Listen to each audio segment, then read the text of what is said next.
Immediate hospitalisation করতে হবে এবং এর সাথে সাথে আপনাকে নেবুলাইজেশন শুরু করতে হবে। সেই নেবুলাইজেশনটা আপনারা সালবিটামল অথবা সালবিটামল এবং এর সাথে ইপ্রাট্রোপিয়াম ব্রোমাইড, এই দুটো কম্বিনেশন করে আপনি নেবুলাইজেশন করবেন এবং এই নেবুলাইজেশনের প্রয়োজনটা নির্ভর করবে 6 থেকে 12 বার পর্যন্ত আপনার করার প্রয়োজন হতে পারে।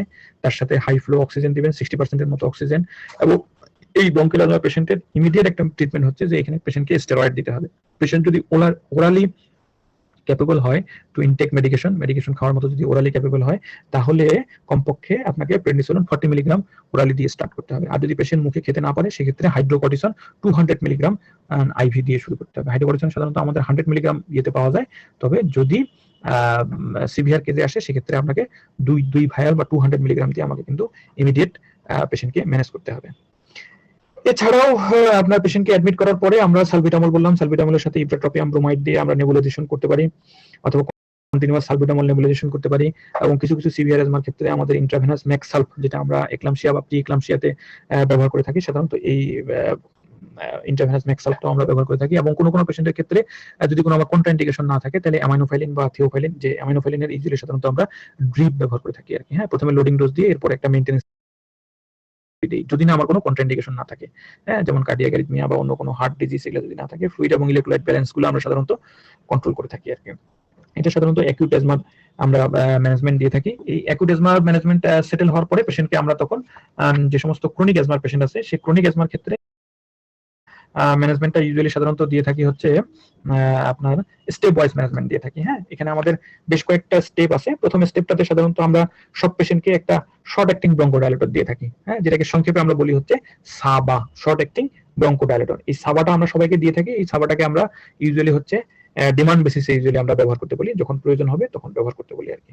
এরপরে হচ্ছে যে পেশেন্টের যদি ইমপ্রুভমেন্ট না হয়, তাহলে আমরা স্টেপ ওয়াইজ পেশেন্টকে ডোজ আমরা সাধারণত অ্যাডজাস্ট করি। যে সাবা দিয়ে যখন কাজ হবে না, সাবার পরে সাধারণত আমরা লো ডোজ ইনহেল কর্টিকোস্টেরয়েড যোগ করতে পারি। আমরা বেশ কয়েকটা কর্টিকোস্টেরয়েড অ্যাজমা থেরাপির জন্য ব্যবহার করে থাকি। তার ভিতর বুডেসোনাইট আছে, বেক্লোমিথাসোন আছে, ফ্লুটিকাসোন আছে, ঠিক আছে। এই তিনটা স্টেরয়েড আমরা সাধারণত ইনহেল কর্টিকোস্টেরয়েড, ইউজুয়ালি এই তিনটা ইনহেল কর্টিকোস্টেরয়েড আমরা ব্রঙ্কিয়াল অ্যাজমা ম্যানেজমেন্টের ক্ষেত্রে ব্যবহার করে থাকি। বেক্লোমিথাসোন, ফ্লুটিকাসোন এবং বুডেসোনাইট। এগুলোর আবার ডোজের ভাগ আছে, লো ডোজ আছে, মিডিয়াম ডোজ আছে এবং হাই ডোজ আছে, ঠিক আছে। এটা আপনারা পরে বইয়ে দেখে নিন যে কোনটাকে লো ডোজ বলে, কোনটাকে মিডিয়াম ডোজ বলে, কোনটাকে হাই ডোজ বলে, ঠিক আছে। তো প্রথম আমরা সাধারণত লো ডোজ ইনহেল কর্টিকোস্টেরয়েড, কারণ এক একটা কর্টিকোস্টেরয়েডের লো ডোজ আবার এক এক রকম। ফ্লুটিকাসনের লো ডোজ একরকম, বুডেসোনাইটের লো ডোজ একরকম, বেক্লোমিথাসনের লো ডোজ একরকম, ঠিক আছে।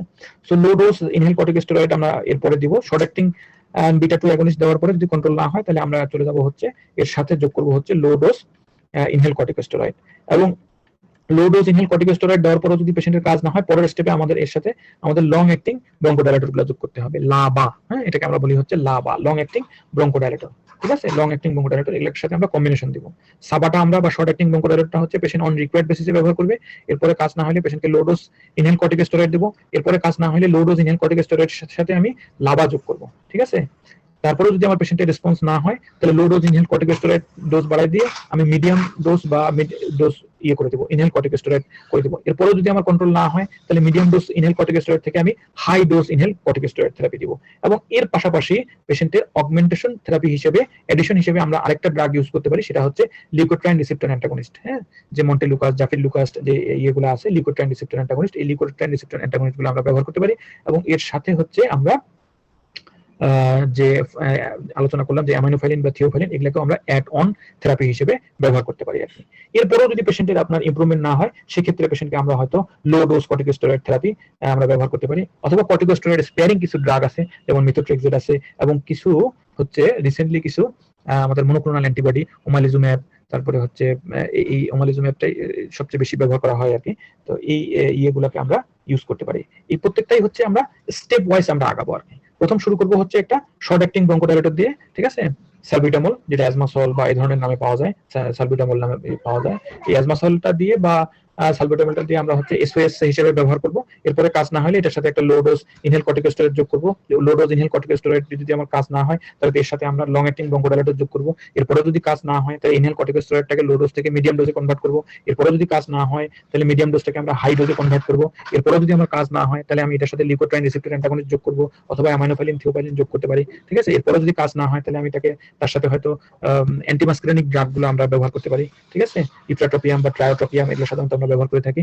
এরপরে যদি পেশেন্টের কাজ না হয় তাহলে সেক্ষেত্রে হয়তো আমরা যে ইমিউনোসাপ্রেসিভ যে ড্রাগগুলো আছে ওমালিজুম্যাব, তারপরে হচ্ছে আপনার মিথোট্রেক্সেট, এই জিনিসগুলো আমরা অ্যাড অন থেরাপি হিসেবে ব্যবহার করতে পারি আর কি। এই হচ্ছে আপনার যদি সংক্ষেপে আপনার একটা ট্রিটমেন্ট প্ল্যান। এবং একটা জিনিস সবসময় মনে রাখবেন যে আপনারা অনেকেই মনে করেন যে মন্টিলুকাস্ট বা লিউকোট্রাইন রিসেপ্টর অ্যান্টাগনিস্ট হচ্ছে ব্রঙ্কিয়াল অ্যাজমার মূল ট্রিটমেন্ট। কিন্তু দেখেন আমি যে কথাগুলো এতক্ষণ আপনাকে বললাম কোনটা কথার মধ্যে কিন্তু মন্টিলুকাস্ট বা লিউকোট্রাইন রিসেপ্টর অ্যান্টাগনিস্ট কিন্তু আপনার ফার্স্ট লাইন থেরাপি না। আপনার ফার্স্ট লাইন থেরাপি হচ্ছে একটা শর্ট অ্যাক্টিং ব্রঙ্কোডাইলেটর। এরপরে যদি কাজ না হয় তারপরে আমরা ইনহেল কর্টিকোস্টেরয়েড যোগ করতেছি, সেটা লো ডোজে ইনহেল কর্টিকোস্টেরয়েড যোগ করতেছি। এরপরে কাজ না হলে আমরা এটার সাথে একটা লং অ্যাক্টিং ব্রঙ্কোডাইলেটর যোগ করতেছি। তারপরেও কাজ না হলে low dose ICS inhale corticosteroid থেকে আমরা মিডিয়াম ডোজ বা হাই ডোজে কনভার্ট হচ্ছে। এরপরে যদি কাজ না হয় তাহলে আমরা অ্যাড অন থেরাপি হিসেবে লিউকোট্রাইন রিসেপ্টর অ্যান্টাগনিস্ট বা অ্যামিনোফাইলিন থিওফাইলিন এগুলো যোগ করতেছি। এরপরেও কাজ না হলে লং অ্যাক্টিং অ্যান্টিমাস্কুলিনিক ড্রাগ আমরা ব্যবহার করতেছি, লামা। এরপরে যদি কাজ না হয় তাহলে লো ডোজ স্টেরয়েড, তার সাথে হচ্ছে আপনার ডিমার্ট যেগুলো আমরা আগে ব্যবহার করতাম রিমোটার আর্থ্রাইটিসের জন্য, যেমন মিথোট্রেক্সেট, অ্যাজাথিওপ্রিন, এগুলো আমরা ব্যবহার করতে পারি। এরপরেও যদি কাজ না হয় তাহলে আমরা কিছু মনোক্লোনাল অ্যান্টিবডি আমরা ইউজুয়ালি ব্যবহার করে থাকি আর কি। ঠিক আছে, ব্রেথলেসনেস, হ্যাঁ টেন্স অ্যাসাইটিস যদি আপনার কাছে নিয়ে আসে, একটা সিএলডি পেশেন্ট যদি সিভিয়ার অ্যাসাইটিস যদি থাকে একটা পেশেন্টের, ঠিক আছে, সেটা আপনার কাছে প্রেজেন্ট করতে পারে।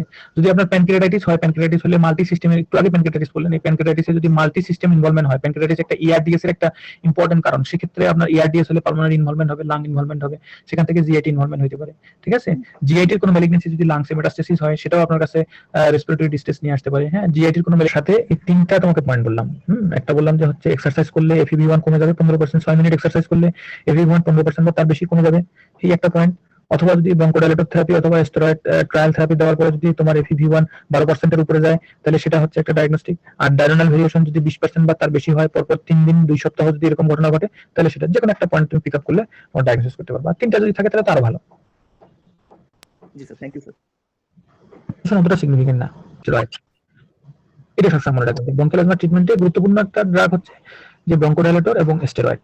ঠিক একইভাবে সিওপিডিতে কিন্তু সিওপিডির এক্সারবেশন গুলো সবসময় সাধারণত হয় হচ্ছে ইনফেকশন দিয়ে। এই জন্য সিওপিডির মূল ট্রিটমেন্ট হচ্ছে, তার সাথে হচ্ছে ব্রঙ্কোডাইলেটর এবং স্টেরয়েড থেরাপি। আর ব্রঙ্কিয়াল অ্যাজমার এক্সারবেশন কিন্তু এক্সারবেশনে যদি আপনি স্টেরয়েড না দেন তাহলে কিন্তু আপনি ব্রঙ্কিয়াল অ্যাজমা কন্ট্রোল করতে পারবেন না। আর সিওপিডির এক্সারবেশন হয় হচ্ছে ইউজুয়ালি, সো এখানে ইনফেকশন কন্ট্রোলটা হচ্ছে একটা প্রাইম থেরাপি, তারপরে হচ্ছে ব্রঙ্কোডাইলেটর এবং আদার্স থেরাপিগুলো। ঠিক আছে, আর ব্রঙ্কিয়াল অ্যাজমার ক্ষেত্রে steroid nebulisation, bronchodilator with salbutamol, ipratropium bromide, terbutaline, যেটা দিয়ে করেন না কেন এটা হচ্ছে মেইন স্টে অফ থেরাপি। এই দুইটা থেরাপি আপনাকে বোঝা লাগবে আর কি। আর কোনো প্রশ্ন? চিপ কমপ্লেন হিসেবে কি কি থাকবে? এখানেও কাফ থাকবে, স্পুটাম থাকবে, ব্রেথলেসনেস থাকবে। ঠিক আছে, এবং এই কাফ, স্পুটাম, ব্রেথলেসনেস এইটার সাথে এটা আপনাকে এমন ভাবে গণনা করতে হবে যাতে এই পেশেন্টটা ব্রঙ্কিয়াল অ্যাজমা না সেটা বোঝাইতে হবে। এবং ব্রঙ্কিয়াল অ্যাজমা না এটা বোঝানোর জন্য আপনাকে কি কি করতে হবে বলতে হবে যে পেশেন্টের ডায়নোনাল ভেরিয়েশন আছে কিনা, এটা বলতে হবে। ইন বিটুইন দ্য এটা অ্যাটাক পেশেন্ট সিম্পটম ফ্রি থাকে কি থাকে না, পেশেন্টের স্পুটামের পরিমাণটা কেমন, কোপিয়াস স্পুটাম নাকি স্ক্যান্টি স্পুটাম। ঠিক আছে, তারপরে হচ্ছে পেশেন্টের স্মোকিং এর হিস্ট্রি আছে না, স্মোকিং এর হিস্ট্রি নাই, পেশেন্টের ফ্যামিলি হিস্ট্রি আছে না, ফ্যামিলি হিস্ট্রি নাই, তারপরে পেশেন্টের কোনো অ্যালার্জিক হিস্ট্রি আছে কিনা, অ্যালার্জিক রাইনাইটিস, নেজাল পলিপ। ঠিক আছে, এই জিনিসগুলো কিন্তু গুরুত্বপূর্ণ। আর একটা জিনিস সবসময় মনে রাখবেন, যে সমস্ত পেশেন্ট সিওপিডি পেশেন্ট তারা যেহেতু smoker, so they may have concomitant ischaemic heart disease. ঠিক আছে, কারণ যারা ধূমপান করে তাদের সিওপিডিও হয়, তাদের হচ্ছে ইসকেমিক হার্ট ডিজিজও হয়। সো এই সিওপিডি পেশেন্টগুলোই আমাদের সবচেয়ে বেশি সমস্যার সৃষ্টি করে, যে এটা কার্ডিয়াক অ্যাজমা নাকি এটা আপনার অ্যাকুট এক্সারবেশন অফ সিওপিডি। আবার দুইটা অনেক সময় কোএক্সিস্টিংলি পেশেন্টের একই সাথে থাকতে পারে, এমআইও আছে পেশেন্টের, তার সাথে আবার সিওপিডির এক্সারবেশনও নিয়ে আসছে। ঠিক আছে, সো এই জিনিসটা আপনার ক্ষেত্রে খুব গুরুত্বপূর্ণ আর কি। সিওপিডি এবং অ্যাজমার যে সমস্ত পার্থক্যগুলো আপনাদেরকে একটু আগে আমি শিখাইলাম, সেই পার্থক্যগুলো দিয়ে কিন্তু আপনার হিস্ট্রি অফ প্রেজেন্ট ইলনেসটাকে সাজাতে হবে। যে পেশেন্ট এতদিন ধরে কাশি, শ্বাসকষ্ট নিয়ে সাফার করতেছে, তার শ্বাসকষ্টটা এরকম সবসময় পারসিস্ট করতেছে, প্রোগ্রেসিভলি এটা ইনক্রিজ করতেছে, আগে যা ছিল তার থেকে এখন আস্তে আস্তে করে বাড়তে থাকতেছে, এবং পেশেন্টের কোনো সিম্পটম ফ্রি ইন্টারভ্যাল নাই, পেশেন্টের কোনো ডায়নোনাল ভেরিয়েশন নাই। ঠিক আছে, এই জিনিসগুলো একটু বলতে হবে। পেশেন্টের কফটা খুব কপিয়াস অ্যামাউন্ট অফ স্পুটাম প্রোডাকশন হয়। ব্রঙ্কিয়ালাজমাতে হচ্ছে মিউকয়েড স্পুটাম প্রোডাকশন হয়। এর সাথে কোনো চেস্ট পেইন আছে কিনা, চেস্ট টাইটনেস আছে কিনা, অর্থোপনিয়া আছে কিনা, প্যারাক্সিসমাল নকটার্নাল ডিসনিয়া আছে কিনা। যেটা ব্রঙ্কিয়ালাজমাতে বললাম যে আপনাকে হার্টের কোনো প্রবলেম আছে কিনা সেটা রুল আউট করতে হবে, ঠিক একই রকম এখানেও আপনার কোনো কার্ডিয়াক প্রবলেম আছে কিনা, চেস্ট পেইন, চেস্ট টাইটনেস, অর্থোপনিয়া এগুলো আছে কিনা, এগুলো রুল আউট করতে হবে। আর সিওপিডি পেশেন্টের আরেকটা এডিশনাল থাকে যে সিওপিডি পেশেন্টের আপনার কর পালমোনারি হয়। হ্যাঁ, সিওপিডি পেশেন্টের কর পালমোনারি হয়, সেক্ষেত্রে হয়তো আপনার প্যারালিডেমা থাকতে পারে, অ্যাবডোমিনাল ডিস্টেনশন থাকতে পারে, অ্যাসাইটিস থাকতে পারে, ঠিক আছে, ইনলার্জ টেন্ডার লিভার থাকতে পারে। এই জিনিসগুলো আপনাকে দেখতে হবে। আর পার্সোনাল হিস্ট্রির মধ্যে পেশেন্টের স্মোকিং হিস্ট্রিটা একটা খুব গুরুত্বপূর্ণ। পেশেন্ট কয়টা সিগারেট খায়, কতদিন ধরে খায়, এগুলো হচ্ছে খুব গুরুত্বপূর্ণ। ড্রাগ হিস্ট্রি আগে ঠিক অ্যাজমার মতোই, এর আগে কি কি ওষুধ ব্যবহার করতো সেগুলো আপনাকে বলতে হবে। জেনারেল এক্সামিনেশনও ঠিক আগের মতো এনিমিয়া, সাইনোসিস, জন্ডিস, এবং এখানে দুটো জিনিস হচ্ছে যে গুরুত্বপূর্ণ সহকারে দেখতে হবে, সেটা হচ্ছে লিম্ফ নোড এক্সামিনেশন। ঠিক আছে, সিওপিডি পেশেন্ট যারা স্মোকার তাদের ক্ষেত্রে যেটা আমরা গুরুত্বপূর্ণ চিন্তা করি যে সিওপিডি পেশেন্টগুলো যেহেতু স্মোকিং একটা risk factor of bronchial carcinoma, এজন্য COPD patient bronchial carcinoma develop করতেছে কিনা এই জন্য আমাদের লিম্ফ নোডটা খুব গুরুত্বপূর্ণ। বিশেষ করে সুপ্রাক্লাভিকুলার বা স্ক্যালিনি লিম্ফ নোডগুলো আমরা খুব সতর্কতার সহিত পেশেন্টকে এক্সামিনেশন করি। আরেকটা হচ্ছে যে ক্লাবিং আছে কিনা পেশেন্টের। হ্যাঁ, যদি সিওপিডির সাথে ক্লাবিং থাকে, কনকমিনেন্ট ক্লাবিং থাকে, তাহলেও কিন্তু আমরা ব্রঙ্কিয়াল অ্যাজমা সাসপেক্টেড করি, অথবা ইন্টারস্টিশিয়াল লাং ডিজিজ সাসপেক্ট করি যে এটা আমরা কি ভুল ডায়াগনোসিস করতেছি কিনা। হ্যাঁ, it may be interstitial lung disease or there may be associated bronchial carcinoma থাকতে পারে। ঠিক আছে, এটা একটা বিষয়। আর সিওপিডি পেশেন্টের কিন্তু এনিমিয়া খুব গুরুত্বপূর্ণ। আমরা জানি যে সিওপিডি একটা হাইপোক্সিক কন্ডিশন, হাইপোক্সিয়া থাকলে সাধারণত পলিসাইটেমিয়া হয় আর কি। হ্যাঁ, এটাকে স্মোকার্স পলিসাইটেমিয়া বলে। সিওপিডি পেশেন্টের সাধারণত স্মোকার্স পলিসাইটেমিয়া হয়। কিন্তু যদি দেখা যাচ্ছে যে সিওপিডি পেশেন্ট স্মোকার্স পলিসাইটেমিয়ার বদলে এখানে যদি আবার এনিমিয়া দেখা যায়, তাহলে কিন্তু আমাকে আবার অ্যালার্ট হয়ে যেতে হবে যে এটা আইদার এখানে কনকমিনেন্ট হয়তো ব্রঙ্কিয়াল কার্সিনোমা আছে, অথবা অন্য কোনো কারণে পেশেন্টের ব্লিডিং হচ্ছে, যে কারণে পেশেন্ট এনিমিক হয়ে আছে, কারণ পেশেন্টের কিন্তু পলিসাইটেমিয়া থাকার কথা। ঠিক আছে, এখানে চেষ্টা সাধারণত ব্যারেল শেপ চেস্ট থাকে, সুপ্রাক্লাভিকুলার ইন্টারকোস্টাল ইনগ্রোয়িং থাকে, ইন্টারকোস্টাল রিসেস থাকে। ঠিক আছে, জেভিপি হার্ট ফেলিয়ার হলে জেভিপি রেজ থাকতে পারে। হ্যাঁ, জুগুলার ভেনাস প্রেসারটা রেজ থাকতে পারে, হেপাটোজুগুলার রিফ্লেক্স পজিটিভ হতে পারে, অ্যাসাইটিস থাকতে পারে, প্যাটালিডেমা থাকতে পারে। এই জিনিসগুলো আমাদের একটু দেখতে হবে আর কি। আর রেসপিরেটরি সিস্টেম এক্সামিনেশন করলেও এখানেও আপনার হুইস পাবেন, ভেসিকুলার লং এক্সপিরেশন পাবেন, হাইপাররেজোনেন্ট লাং ফিল পাবেন। ঠিক আছে, অ্যাডেড সাউন্ডের ভিতরে রঙ্কাই পাওয়া যেতে পারে, ক্রিপিটেশন পাওয়া যেতে পারে। হ্যাঁ, এই জিনিসগুলো সাধারণত সিওপিডি এক্সামিনেশনে আমরা সাধারণত পেতে পারি। এবং সিওপিডি যদি যখন ডিফারেনশিয়াল ডায়াগনোসিস বলবো, তখন আপনার ওই আবার ব্রঙ্কিয়াল অ্যাজমা, কার্ডিয়াক অ্যাজমা, এই জিনিসগুলো কিন্তু আপনার ডিফারেনশিয়াল ডায়াগনোসিস হিসেবে আসবে। এবং এখানেও কিন্তু আপনাকে যখন সিওপিডি বলবে, তখন সিওপিডির সাথে ব্রঙ্কিয়াল অ্যাজমা কিন্তু পার্থক্য বলতে হবে আর কি। এরপরে আসেন হচ্ছে যে সিওপিডি আপনি কিভাবে ডায়াগনোসিস করবেন। সিওপিডি ডায়াগনোসিস করার ক্ষেত্রে ঠিক একই রকম ব্রঙ্কিয়াল অ্যাজমার মতোই এখানে একটা সিবিসি, একটা চেস্ট এক্স-রে এবং তার সাথে হচ্ছে লাং ফাংশন টেস্ট হচ্ছে গুরুত্বপূর্ণ। ঠিক আছে, এই লাং ফাংশন টেস্টটা FEV1 এবং FVC, হ্যাঁ, এটা খুব গুরুত্বপূর্ণ। যদি FEV1 আমরা সাধারণত সিওপিডির ক্ষেত্রে বা এর ক্ষেত্রে FEV1 এবং FVC এই দুটার আমরা রেশিওটা চিন্তা করি। এই দুটা রেশিও সাধারণত কত হচ্ছে, FEV1 যদি 80% এর নিচে থাকে, FEV1 এবং FVC রেশিও যদি 70% এর নিচে থাকে, তাহলে সাধারণত আমরা এটাকে সিওপিডি হিসেবে ডায়াগনোসিস করি। এছাড়াও এই পেশেন্টের আমাদের ইসিজি, ইকোকার্ডিওগ্রাফি এগুলো অ্যাসোসিয়েটেড ইনভেস্টিগেশন হিসেবে লাগবে। আর যদি পেশেন্ট অ্যাকুট সিভিয়ার সিওপিডি নিয়ে আসে, সেক্ষেত্রে হয়তো এর আগে যেরকম আপনাকে বলছিলাম যে AVG, arterial blood gas analysis করার প্রয়োজন হতে পারে। এবং কিছু কিছু ক্ষেত্রে আমাদের হয়তো সিওপিডি ডায়াগনোসিস করার ক্ষেত্রে হয়তো হাই রেজলিউশন সিটি স্ক্যান করার প্রয়োজন হতে পারে।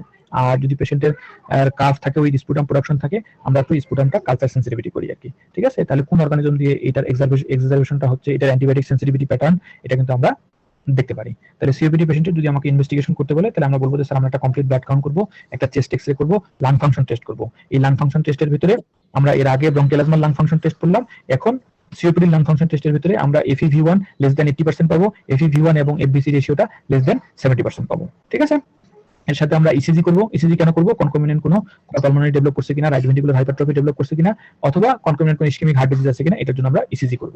ঠিক আছে, ইকোকার্ডিওগ্রাফি যদি আমার পালমোনারি ডেভেলপ করে, সেক্ষেত্রে আমার ইকোকার্ডিওগ্রাফিটা প্রয়োজন হবে। আর যদি অ্যাকুট সিভিয়ার নিয়ে আসে, লাইফ থ্রেটানিং কন্ডিশন নিয়ে আসে, সেক্ষেত্রে হয়তো আর্টেরিয়াল ব্লাড গ্যাস অ্যানালাইসিস করার প্রয়োজন হতে পারে, স্পুটাম এক্সামিনেশন করার প্রয়োজন হতে পারে, কারণ স্পুটাম কালচার সেন্সিটিভিটি করে আমরা সাধারণত অ্যান্টিবায়োটিক ইয়েটা সিলেক্ট করে থাকি। এবং কিছু কিছু ক্ষেত্রে পেশেন্টের আমার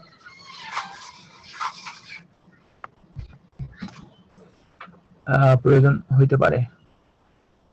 ক্ষেত্রে ইম্পর্টেন্ট ম্যানেজমেন্ট আমি আপনাদেরকে বললাম যে এখানে মাইল্ড, মডারেট, সিভিয়ার এটার উপরে সাধারণত আমরা ইয়ে করে থাকি। এবং এখানে গুরুত্বপূর্ণ ম্যানেজমেন্টের ভিতরে হচ্ছে বিশেষ করে আমরা গ্রেডিং অনুযায়ী সাধারণত এটা ম্যানেজমেন্ট করে থাকি। সিভিয়ার ম্যানেজমেন্ট হচ্ছে অ্যাজমার মতোই প্রায়, কিন্তু এখানে হাই ফ্লো অক্সিজেন না দিয়ে এখানে একটু লো ফ্লো অক্সিজেন দেই, এখানেও অ্যান্টিবায়োটিক দেই, ব্রঙ্কোডাইলেটর দেই, এবং অন্যান্য ডায়াবেটিক্স দেই যদি আমার পেরিফেরাল প্যাডালিডেমা এই ধরনের ইয়ে থাকে আর কি। ঠিক আছে? তো আমরা